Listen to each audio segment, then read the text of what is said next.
Welcome back. You're watching The Money Show on ET Now. The big Twitter hack of 2020 has not spared technology bigwigs like Jeff Bezos, Bill Gates, and even the ex-president of the United States of America, Barack Obama. So I won't be surprised if it's left you pretty vulnerable, restless, worried as well, because this is something that affects all of us, especially during the lockdown, where our dependency on internet-based services, businesses, and digital apps has only increased, be it even ordering your daily groceries or banking on WhatsApp. So we decided to take forward the entire conversation. I have with me cyber security expert Ritesh Bhatia. Ritesh, thank you so much for joining us today on The Money Show. I'm sure you've been a very, very busy man dodging calls all day.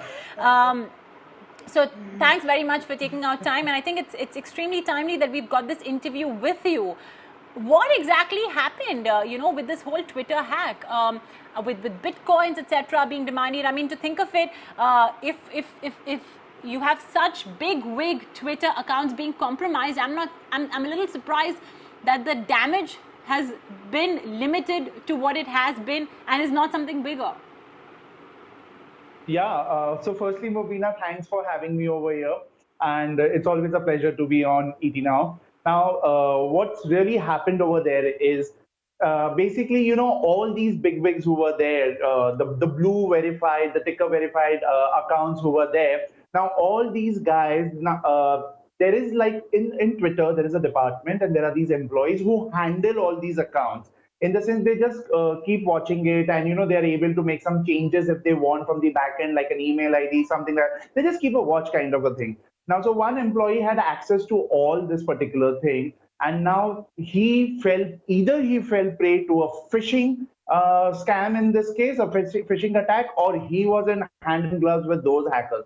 As a result of which, whatever the reason was, out of those two, the hacker now had complete access to this admin panel or the backend control panel, and he was able to change the email IDs of all these celebs and politicians. And once he did that, all the accounts, so he was like kind of the owner of all these accounts, and immediately he started tweeting. He also knew that this is going to be like really short-lived, so he thought the best thing would be, let's make some money. And he gave his wallet address, and within 3 hours, he was richer by $120,000. Movina.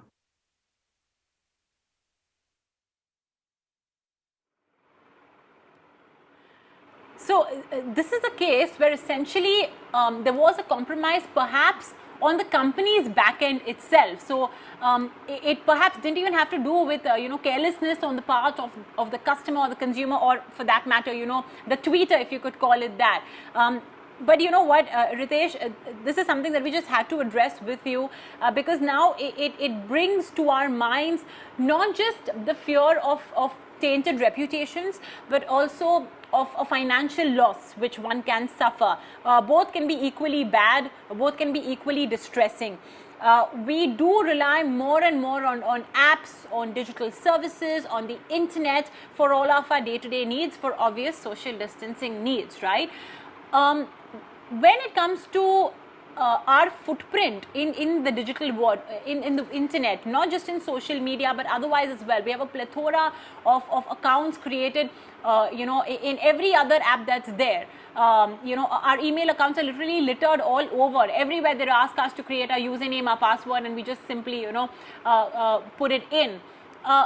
Do we have any control over that? Because like you mentioned here, you have a back-end employee of Twitter who decided to perhaps create some mischief, colluding with perhaps the hackers. Is there any control I have then over that? No, over there you have no control, because this is something like a bank which has been like robbed. You don't have you trusted the bank, you put your money in the best bank, and if the bank got robbed or duped, there is nothing that you can do. You cannot be held responsible. But again, so some things like these which happen to organizations, they don't happen like every day. But what happens every day, Mobina, is definitely the carelessness. Now, even in this case, even if you look at Twitter, this is not like really a hacking. It is definitely like again a carelessness of the particular employee. Of course, they could have had more control. So this is a very strong lesson, even for us, we as individuals, that we cannot fall prey to any such social engineering techniques, like you getting an email saying that, okay, your Twitter account is blocked or your bank account is blocked, please click over here, enter your username, password. You just go onto a site, and that's basically a phishing website, which is like a look-alike website of your bank or of your digital wallet.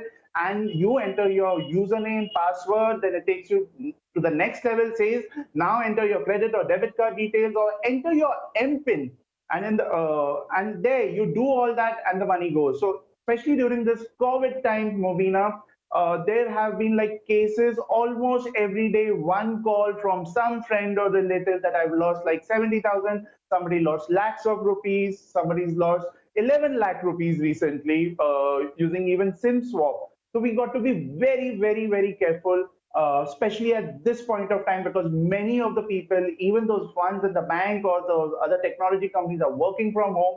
So they would be having far lesser control than they generally do. So here again, we need to like kind of buck up.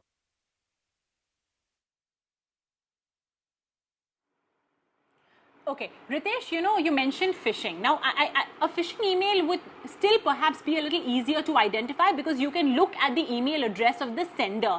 But how do you differentiate between a website which, as we say, is a phishing website? Pardon my absolute wrong usage of perhaps that word.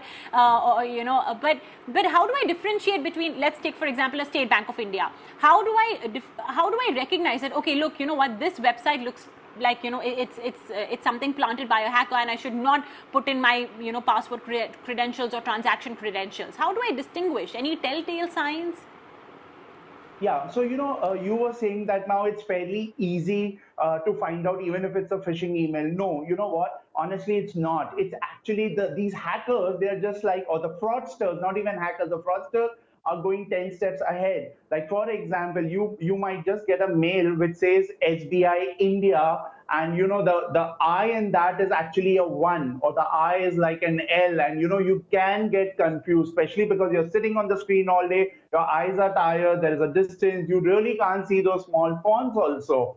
So the best thing is, now when you come to a particular website, the best thing is always like Google it, and the one, not with the ad, the word where the ad is written, because nowadays the fraudsters, they are very smart. They're actually creating phishing sites and putting it, they're advertising it also. So Google shows it that it's an ad, but it doesn't realize it's an illegitimate website. So go down over there. The first link that you see is by and large is going to be the main website. Click over there, go through some pages. It has to start with HTTPS, but of course that's not the only thing, But and once you're like very, very sure about it, just bookmark it. So every time you don't need to do that. So this is like just one way. You need to be extremely, extremely careful. And this is also happening with a lot of like e-commerce sites, and especially when you're like trying to look for a customer support. You go on to their website, and when you see a full-fledged website and then you see a contact us page, please call up on that number. By and large, it should not be a mobile number. Movina.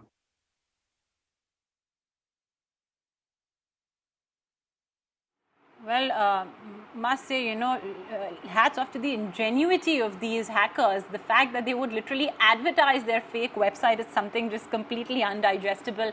But all the more, as Ritesh said, do not click on the ad, that will pop up when you punch in your bank's name on Google.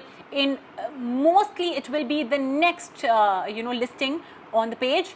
And yeah, go to contact us. It should not be a mobile number. That could be one way. Another way is also bookmarking your bank website. Extremely important to do that. Ritesh, what's your opinion on WhatsApp banking? The transactions over there as well have increased substantially.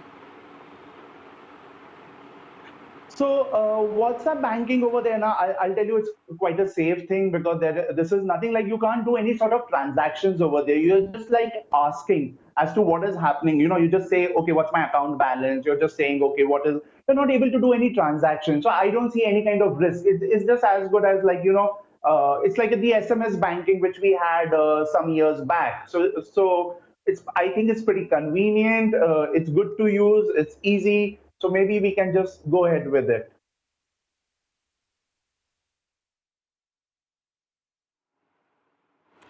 Okay, so WhatsApp banking gets Ritesh's go ahead. I think it's primarily also because, like Ritesh said, you're not doing any transactions. It's just, essentially being used for inquiries. So that, of course, is the case with WhatsApp banking. KYC, what we've noticed, Ritesh, in the last couple of months is that a lot of people have started indulging in trading.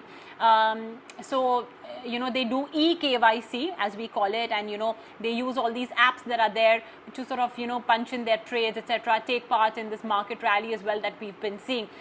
Similarly, you open bank accounts as well. You conduct all your transactions that you usually would do standing at the line of maybe your broker or your bank's office with the physical papers. Now you can do it completely online. But I believe there have been certain crimes that have been conducted in this e-KYC stratosphere as well.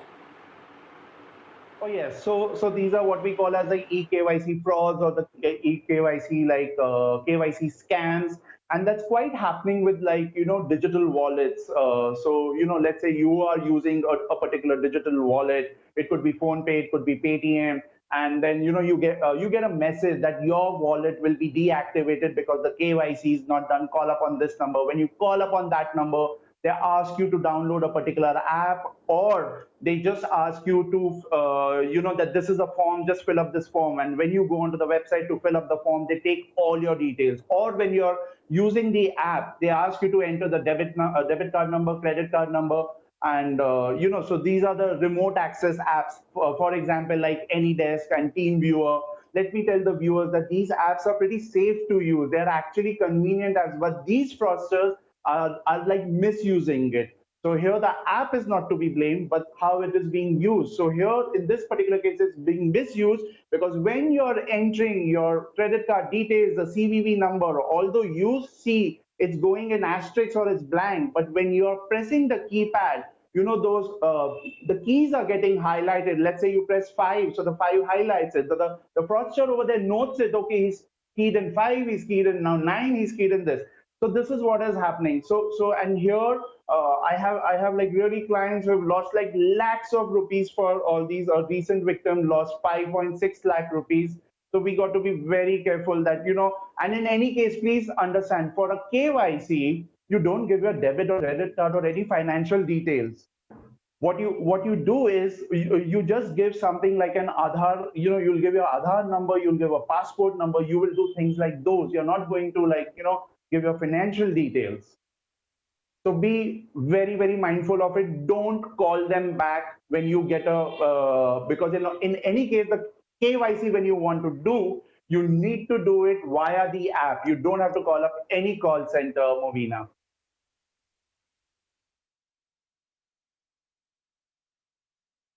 Okay. Ritesh, before I let you go, I must ask you on, the Chinese apps which have been, sort of banned in India. In your opinion, now I'm as well guilty of letting some of these apps be on my mobile phone. Of course, this was before the conversation I had with you last week. But how imperative is it to ensure that you delete it from your mobile phone? In any case, the apps have been banned. They're not working. Why do you have something like that when it's not working? We already know that these are the apps, Mubina, that have a like a notorious image of snooping and getting all the information. So when we know about it, we might as well like uninstall it, because this is as good as, okay, fine, you're not able to see the new stuff. Let's say for example, let's say the TikTok. You're not able to see any new videos as such, but the app is still there. It is still alive. It's there in your system. Consider it to be like a spyware. Okay, fine. Earlier it was like a kind of a Trojan. It was like, giving you entertainment, but behind the scenes, it was doing the spying work. Now it's no longer giving you the entertainment, but the spying still continues. So apps like these, they definitely need to be uninstalled. Movina.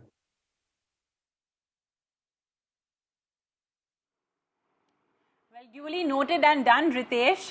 Thank you so much. As always, it's a pleasure having you on board with us on the Money Show, sharing all of your valuable advice when it comes to, the care that you have to take when conducting online banking, taking care of, all of our passwords as well. We sometimes do tend to take it for granted, but then, it's an event like this perhaps that really jolts us back to reality. So thank you, Ritesh, as always, for joining us. Well, as we have seen a surge in cyber crimes and compromise in cyber security, here comes cybercrime insurance. A few companies have launched this product not just for corporates, which had been around for the last couple of years, but even for individuals like you and me, and for our families. That includes our parents and our kids as well. What exactly does this insurance involve? Should you consider taking it? We will be discussing this when we return from this very short break.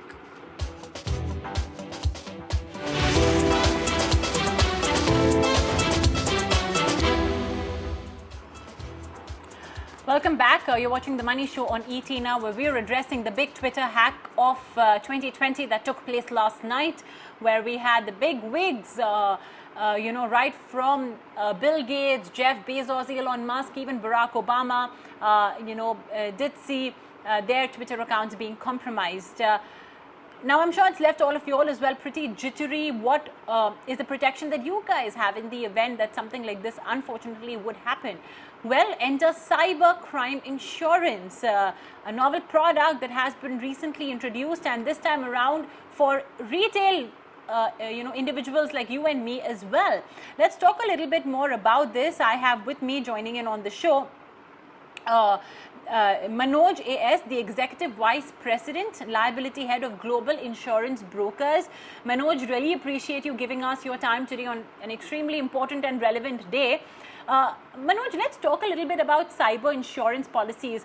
There are some media reports that are suggesting that some insurance companies have seen a massive surge in inquiries for cyber insurance. Has that been the case with you as well? Are your clients as well inquiring about a policy like this?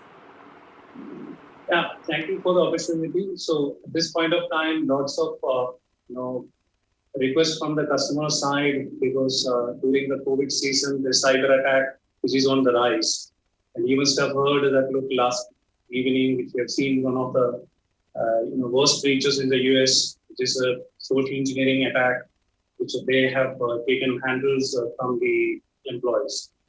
Yet to come out, what are the other malicious, the activities carried out in that account. But at this point of time, when you look into it, obviously there is a good rise in demand for the cyber insurance product.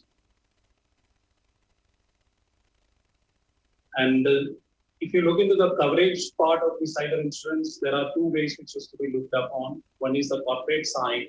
When the customers are looking into the corporate side, which they are actively looking for the third-party liability as well as the first-party expenditure coverage. So whenever there is a breach, you would require some kind of forensic and other mitigation services in the first place. So the insurance policy starts from that point. And the second one is if they are found guilty and they have to pay huge liabilities towards the people whose privacy is infringed, there can be sometimes some kind of a fraudulent transactions. From the perspective of the individual, largely they would be looking of any kind of IT theft losses. So they fall prey to any kind of phishing attacks, and they transfer the money to unintended people and they lose money. So that is the biggest exposure as far as the individuals are concerned. But the individual cyber policies also do provide lots of coverage, such as the social engineering liabilities, media issues, if they want an IT consultant at the time of loss. Those kinds of coverages are there, cyber stalking. But largely, individuals are looking for any kind of fraudulent transactions happening in their accounts or on cards, and they are falling prey to any kind of unintended financial transactions on digital space.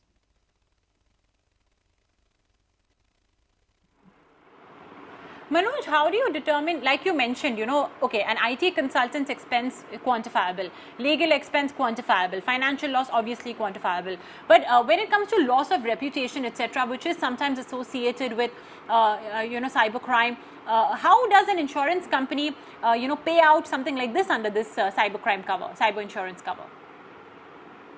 Insurance policy, there is a coverage extension which is called the reputation coverage. So what does it provide for is the expert who comes into that kind of a situation and briefs the public at large what has happened. Sometimes there can be, very, very baseless news, which also the corporates would like to brief the public at large that look, nothing has happened, or if there is something has happened, then they will brief the public, stating that look, this is what it has happened, and we have taken these kinds of actions, like what Twitter had done yesterday. So the policy pays the the consultant's cost, the public relation consultant who is doing this activity or having a strategy around this kind of an incident and briefing the public at large to make sure the image of the corporate is not reduced or restored to back.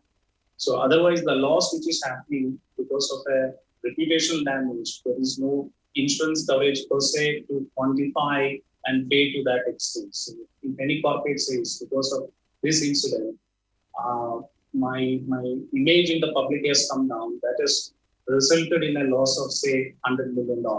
So there is no such quantification way, or there is no such risk transfer solution which is available at this point of time.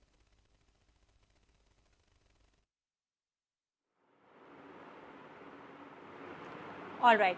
What does the premium cost depend on then? Does the insurance company essentially assess how careful I am with, let's say, my passwords, or how tech savvy am I, Manoj?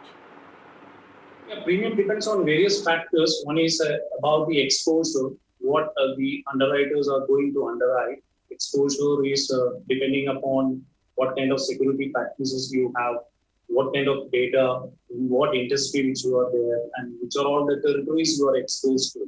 So that is one, the exposure is there, and market conditions. So in this kind of a time, say many of the underwriters, so they would be not very keen to underwrite any new risk because the exposure in a generic fashion which is very high. And what is the history of this account with respect to claims? Whether this company has seen lots of claims in the past. So these are all the factors to be considered to calculate the premium.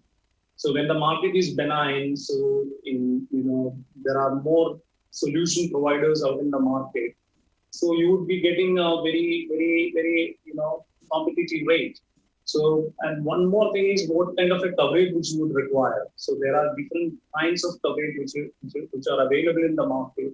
So one corporate which they would like to have the most sophisticated coverage from a very mature insurance company, then obviously the premium, the scale will be comparatively higher compared to the other service provider. So these are all the factors which are to be looked upon to come to the conclusion what kind of a premium which would be there for the account.